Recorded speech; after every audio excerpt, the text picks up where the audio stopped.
Selamat pagi anak-anak. Assalamualaikum warahmatullahi wabarakatuh. Oke, bagaimana kabar kalian hari ini? Apakah baik-baik saja? Oh, ada yang sakit ya? Oke, semoga Reza cepat sembuh ya. Kemudian sebelum memulai pembelajaran, alangkah lebih baiknya untuk kita berdoa terlebih dahulu. Silahkan ketua kelas untuk memimpin doanya. Oke, selesai. Terima kasih ya atas doanya tadi. Selanjutnya, Ibu akan mengecek presensi kehadiran kalian ya. Adakah yang hari ini tidak masuk? Oh, Reza tadi ya, sama? Oh, Eksa izin terlambat. Oke, nggak apa-apa. Oke, sebelum memulai materi hari ini, Ibu ingin bertanya mengenai materi minggu lalu. Adakah yang masih ingat materi apa yang kita pelajari minggu lalu? Ayo, masih ingat tidak nih? Oke, Syafira silahkan. Ya, benar sekali ya. Jadi minggu lalu kita belajar tentang menghitung kalori sarapanku. Nah, penghitungan kalori sarapanku ini itu berbeda pada setiap individunya, tergantung pada berat badan, jenis kelamin, tinggi badan, dan juga umur, begitu ya. Oke. Nah, hari ini kita masih berkesinambungan nih materinya sama materi kalori sarapanku. Nah, materi hari ini itu berhubungan dengan bagaimana cara makanan itu diserap oleh tubuh. Nah, ada yang tahu kira-kira hari ini kita belajar apa sih? Ayo, ada yang tahu nggak nih? Oke, silahkan Abu ya. Ya, benar sekali ya. Jadi hari ini kita belajar mengenai sistem pencernaan pada manusia, begitu ya. Oke. Ya, seperti yang kalian sebutkan tadi ya, bahwa hari ini kita akan belajar mengenai sistem pencernaan. Nah, kira-kira ada yang tahu nggak apa yang dipelajari di sistem pencernaan itu? Ayo, kira-kira apa aja? Ya, silahkan Alma. Oke, ya benar sekali ya. Di sistem pencernaan kita akan belajar mengenai proses pencernaan. Kemudian ada organ dan enzim. Enzim pencernaan. Kemudian yang terakhir ada penyakit atau gangguan.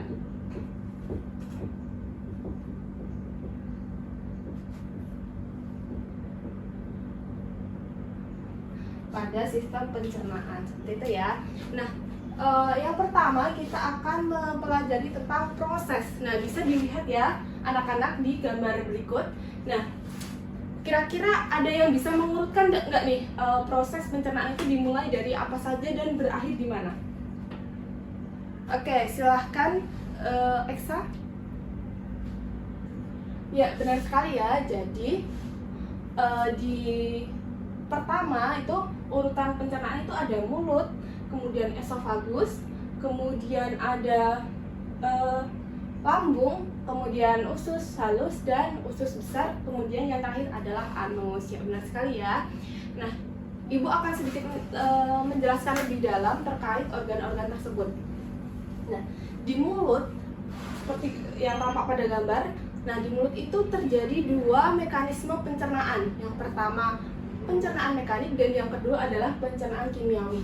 Nah, pencernaan mekanik ini dibantu oleh gigi dan lidah, sedangkan untuk kimia itu dibantu oleh enzim.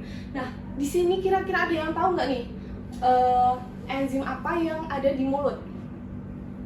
Ayo, ada yang tahu nggak nih? Oke, belum tahu ya. Jadi di mulut itu ada enzim petialin dan maltase. Nah, nanti fungsinya silahkan cari sendiri ya. Sudah Ibu kirimkan materi yang lebih lengkapnya lagi. Oke, setelah dari mulut itu akan masuk lagi ke esofagus. Nah, di esofagus ini terjadi peristiwa yaitu gerak peristaltik, di mana gerak peristaltik ini berfungsi untuk mendorong makanan agar masuk ke organ berikutnya gitu. Nah, di esofagus ini juga terdapat katup epiglotis. Apa? Ya, katup epiglotis. Nah, katup epiglotis ini itu memisahkan saluran pernafasan dan saluran pencernaan, sehingga ketika makanan masuk itu tidak menyasar masuk ke dalam sistem pernafasan, begitu ya. Sampai sini adakah yang ditanyakan? Oke, belum ya. Nah, organ selanjutnya itu ada lambung. Nah, di lambung ini terjadi mekanisme pencernaan kimiawi, di mana dibantu oleh enzim. Ada 2 enzim dan 1 senyawa. Enzimnya itu ada pepsin, renin, dan 1 senyawa itu adalah HCl. Nah, HCl ini nanti berfungsi untuk membunuh kuman di dalam makanan dan mengasamkan makanan, begitu ya. Kemudian usus halus. Nah, di usus halus ini itu perlu digarisbawahi ya, bahwa usus halus itu berfungsi penting dalam penyerapan nutrisi.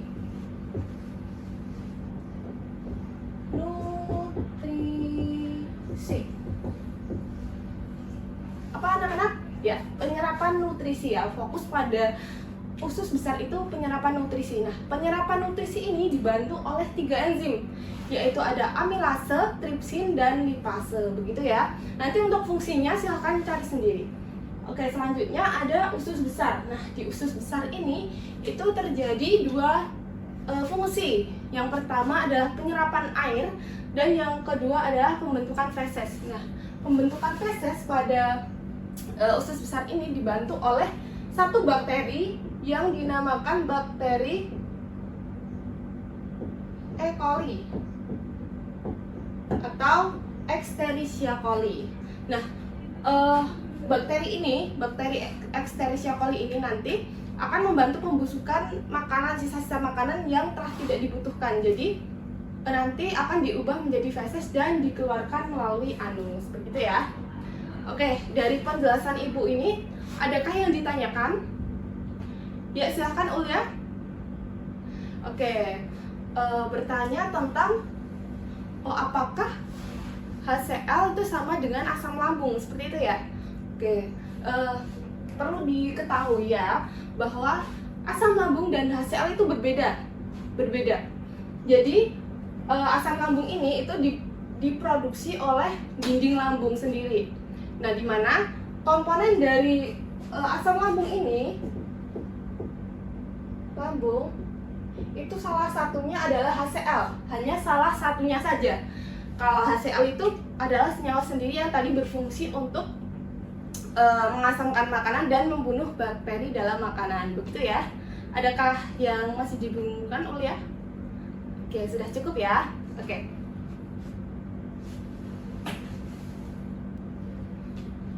Oke, baik. Ibu kan tadi sudah menjelaskan dan kalian sudah bertanya. Nah, ini gantian untuk ibu bertanya ya kepada kalian, untuk mengetes seberapa dalam kalian tadi mendengarkan ibu. Oke, yang pertama, tadi kan ada organ esofagus. Nah, di dalam esofagus tadi kan ada katup ya. Kira-kira tadi masih ada yang ingat katup, nama katupnya itu apa? Ayo, apa? Oke, silahkan Inung. Ya, benar sekali ya. Jadi di dalam esofagus itu terdapat katup epiglotis.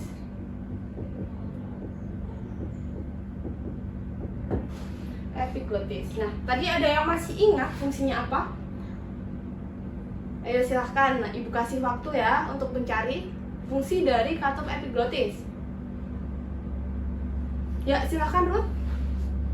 Ya, benar ya. Jadi di epiglotis ini itu adalah satu katup yang berfungsi untuk memisahkan antara saluran pencernaan dan saluran pernafasan, sehingga ketika makanan masuk, makanan itu tidak akan menyasar ke dalam sistem pernafasan, begitu ya. Adakah yang ditanyakan? Ya, silahkan Adit. Oke. Oh, jadi bagaimana jika katup epiglotis itu tidak menutup dengan sempurna ya?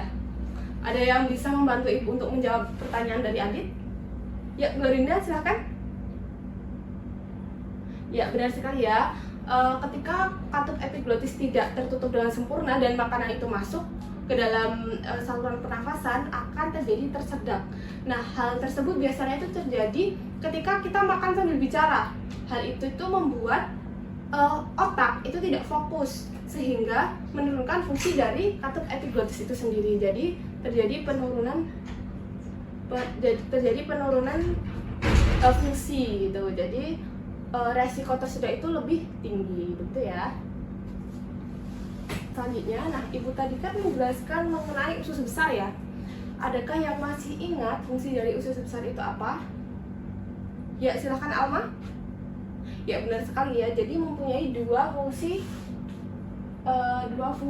di mana yang pertama itu penyerapan kembali air, kemudian yang kedua adalah pembentukan feses. Nah, tadi kan salah satu bakterinya itu namanya Escherichia coli.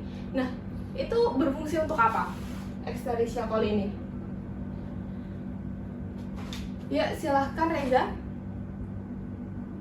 Ya, benar sekali ya Reza. Jadi Escherichia coli ini nanti akan membantu pembusukan dari sisa-sisa makanan itu sendiri. Jadi akan dikeluarkan dalam bentuk feses, begitu ya. Nah, kalau dilihat dari kasus sekarang itu ada satu penyakit nih, diare. Ada yang pernah diare? Biasanya karena apa? Oh iya, benar sekali ya, karena makanan pedas. Kemudian karena ada bakteri dalam makanannya. Kemudian banyak lagi penyebab dari diare. Nah, di diare itu biasanya kan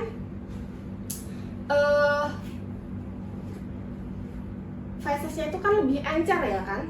Nah, itu ada yang tahu itu karena apa? Ya, benar sekali ya. Jadi diare ini terjadi karena peningkatan produksi cairan yang terdapat pada lumen usus. Jadi feses akan berbentuk lebih cair sehingga pengeluarannya pun juga akan lebih cair juga.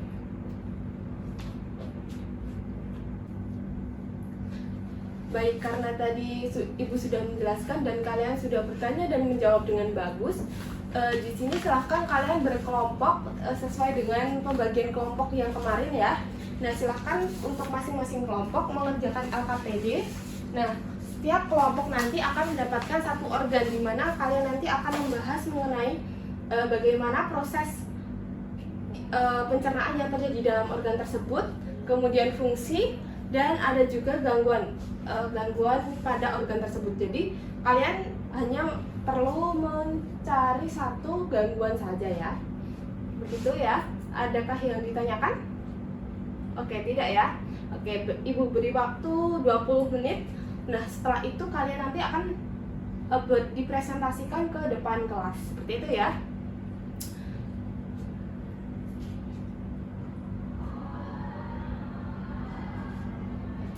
Baik, kelompok 1 ada yang disulitkan atau gimana? Oh, belum ya. Kelompok 2 bagaimana? Oke, aman. Oke, sudah selesai. Wah, pintar sekali.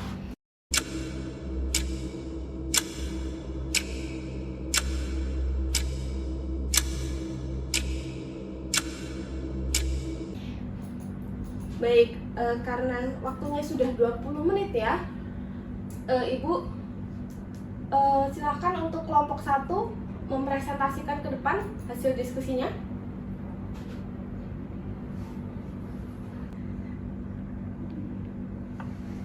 Reza, kalau mengantuk silahkan ke kamar mandi terlebih dahulu ya.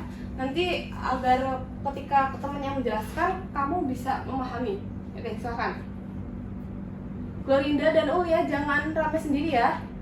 Tolong perhatikan, belajar menghargai temannya ya. Kalau masih ingin di kelas Ibu. Oke, silahkan, kelompok 1, lanjutkan.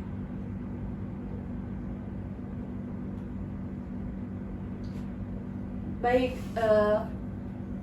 bagus sekali ya penjelasan dari kelompok 1, sudah runtut, urut, dan juga materinya lengkap. Beri tepuk tangan dulu dong untuk kelompok 1.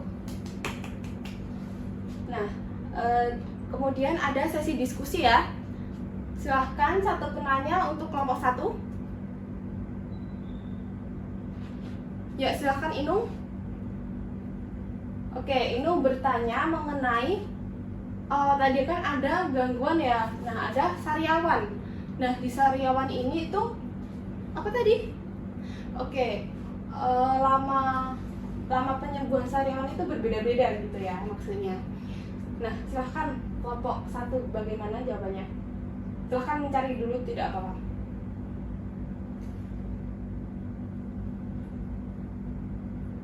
Ya, benar sekali ya. Jadi kelompok 1 tadi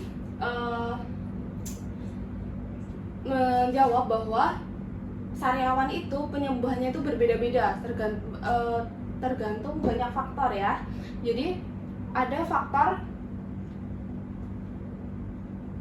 cedera fisik. Nah, di mana di setiap individu itu mempunyai rentan penyembuhan sariawan yang berbeda-beda. Selain itu juga adanya autoimun, penyakit-penyakit yang mungkin di autoimun itu penyembuhan untuk sariawan itu lebih lama gitu ya. Seperti itu ya. Oke, bagus sekali jawabannya. Inung bagaimana? Apakah sudah menjawab? Oke, sudah ya. Oke, karena kelompok 1 sudah, silahkan gantian dengan kelompok 2 dan tepuk tangan dong untuk kelompok 1.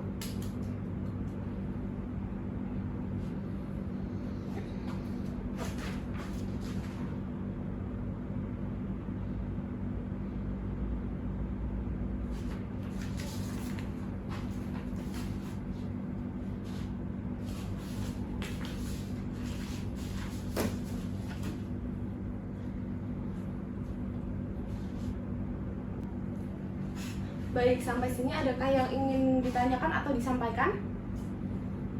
Ya, belum ya. Nah, selanjutnya Ibu akan mengirim soal untuk mengetes seberapa dalam kalian memahami materi hari ini. Soalnya dalam bentuk di form ya. Jadi silahkan dikerjakan, waktunya 10 menit, singkat saja, tidak usah banyak-banyak. Silahkan bekerja mulai sekarang.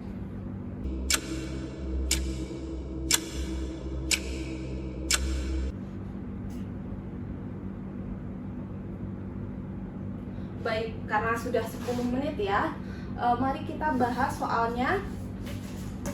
Oke, Ibu lihat jawaban yang nomor 1 itu sudah banyak yang tepat ya, terkait dengan urutan proses-proses pencernaan. Dan tapi ada beberapa yang terbalik nih, masih terbalik urutannya. Ada yang bisa membantu Ibu untuk menjawab dan mengurutkan proses pencernaan itu? Ya, silahkan Alma. Ya, benar sekali ya. Jadi urutan pencernaan itu dimulai dari mulut, esofagus, lambung, usus halus, usus besar, dan serta anus, gitu ya. Tuh. Nah, untuk nomor 2, 3, dan 4 sudah benar semua terkait fungsi-fungsi organnya. Kemudian yang masih banyak yang salah itu nomor 5 terkait enzim. Nah, ini enzim masih banyak yang terbalik untuk fungsi-fungsinya ya. Bisa menjelaskan kepada Ibu kenapa masih banyak yang terbalik? Oke, Reza silahkan. Oh, namanya masih asing, terus juga fungsinya kadang terbalik-balik, hampir mirip ya. Baik, Ibu akan menjelaskan sedikit ya mengenai enzim-enzim yang ada di organ. Nah, enzim yang ada di organ itu kan ada 3 organ. Yang pertama ada mulut, ada lambung, kemudian ada usus halus.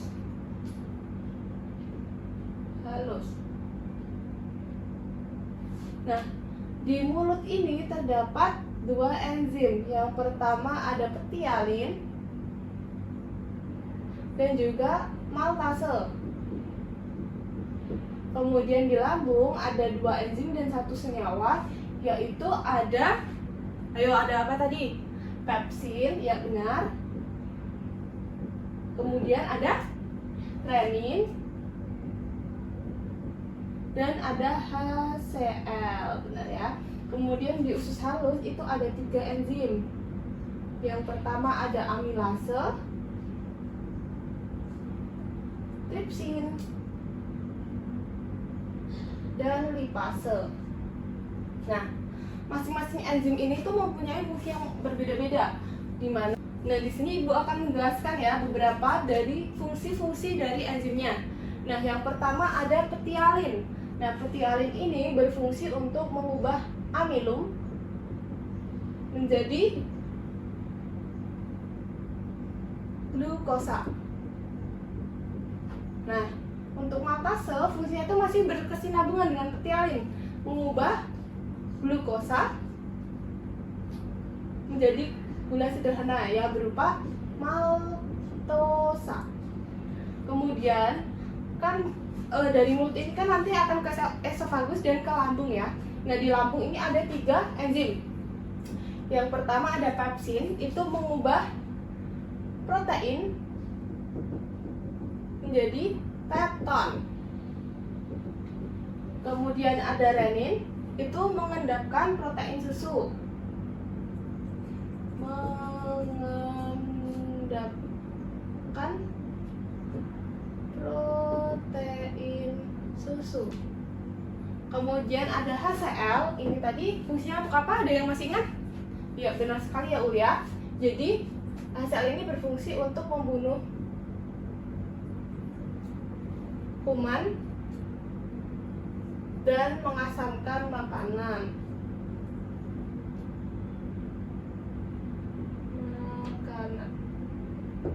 Itu ya.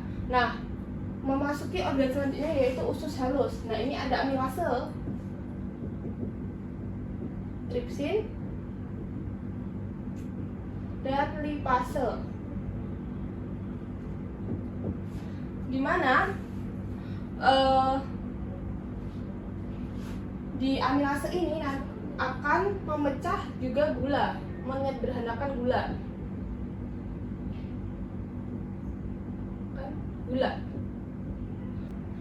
Baik, setelah amilase itu ada tripsin. Nah, di tripsin ini berfungsi untuk memecah protein menjadi peptida dan asam amino. Nah, yang terakhir ada lipase. Nah, lipase ini berfungsi untuk mengubah lemak menjadi asam lemak. Nah, dari sini adakah yang ditanyakan? Nanti silahkan dicatat juga tidak apa-apa, atau nanti silahkan cari referensi lain gitu ya. Nah, sampai di sini adakah yang ditanyakan anak-anak? Oke, sudah ya.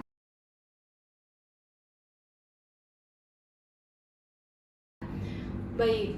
Nah, karena Ibu rasa pembelajaran hari ini sudah cukup, ada yang bisa membantu Ibu untuk menyimpulkan bagaimana materi hari ini? Ya, silahkan Salma. Oke, baik. Ya, benar ya. Jadi, hari ini kita telah belajar mengenai sistem pencernaan, di mana ada organ, kemudian proses pencernaan itu sendiri, ada enzim, serta ada penyakit-penyakit yang atau gangguan pada organ pencernaan itu sendiri, begitu ya. Nah, dapat diketahui bahwa organ-organ dan enzim itu nanti akan bekerja sama untuk mencerna makanan, sehingga makanan tersebut dapat diserap nutrisinya oleh tubuh, gitu ya. Nah, ketika salah satu organ itu mengalami gangguan atau suatu penyakit, itu akan juga mengganggu proses-proses yang terjadi dalam pencernaan, begitu. Baik, terima kasih ya. Sudah bagus sekali jawabannya. Tepuk tangan dong untuk Salma. Baik, selanjutnya karena hari ini sudah selesai ya. Bagaimana pembelajaran hari ini? Apakah menyenangkan? Oke, menyenangkan ya. Nah, mungkin ada kritik dan saran yang ingin disampaikan kepada Ibu, atau mungkin pembelajaran kecepatan atau bagaimana, atau Ibu terlalu galak atau bagaimana, silahkan sampaikan. Ya, silahkan, Bu Rinda. Oke, terlalu cepat ya. Oke, terima kasih ya untuk sarannya. Nanti untuk minggu depan akan Ibu perbaiki lagi agar pembelajaran kedepannya lebih baik ya. Tuh. Oke, sebelum Ibu tutup, Ibu akan menyampaikan evaluasi terlebih dahulu ya. Tadi pembelajarannya sudah berjalan cukup baik, hanya saja masih ada yang sedikit ramai. Untuk minggu depan, Ibu tidak ingin lagi melihat kalian ramai ya ketika temannya menjelaskan. Hargai temannya, belajar menghargai orang lain ya, agar kalian juga dihargai, begitu ya. Oke. Tetap belajar ya anak-anak, karena kalian akan mendapatkan apa yang kalian kerjakan, bukan yang kalian inginkan. Seperti itu ya. Baik, Ibu rasa cukup. Silahkan untuk ketua kelas menutup dengan doa. Oke, terima kasih. Wassalamualaikum warahmatullahi wabarakatuh.